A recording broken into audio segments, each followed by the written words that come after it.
বোন মা বই নহলে ফজর সরে আন্দাজ থাকতে গল্লি ফিলে বলিয়ে রে আর একজনের জবিনের ফুট লিয়ে গিয়ে ঠিক না হন না বল মা গোন মাত্র দুনিয়া ঠিক না হন না আচ্ছা আমার বউ যে আমার মাই ফুয়া যে আর একজনের জবিনের তুম যে ফুট লিয়ে গেছি ই নরমাল্লা হালাল না হারাম হওয়া হনদে বুঝা করবেন না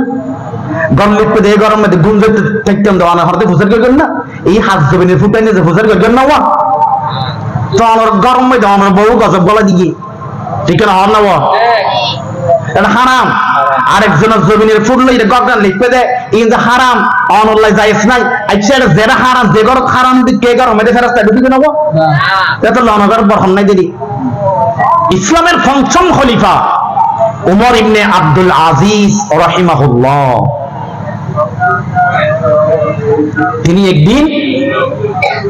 কাদের মধ্যে পানির কলসি নিয়ে বাড়ির দিকে যাচ্ছে এক ব্যক্তি এসে বলছেন আমিরুল মুমিনিন আপনি একটু দাঁড়ান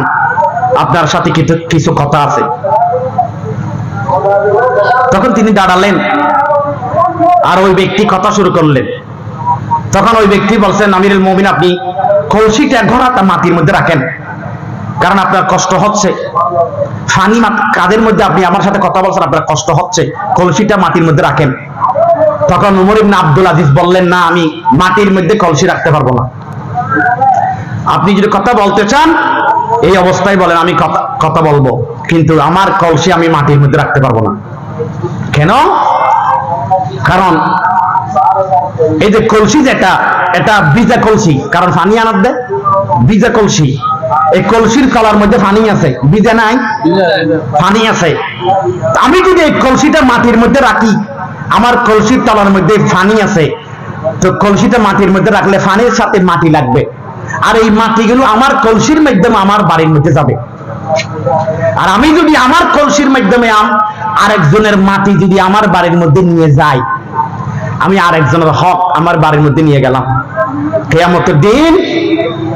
আল্লাহ রাসূল বলছেন যারা মানুষের হক খায়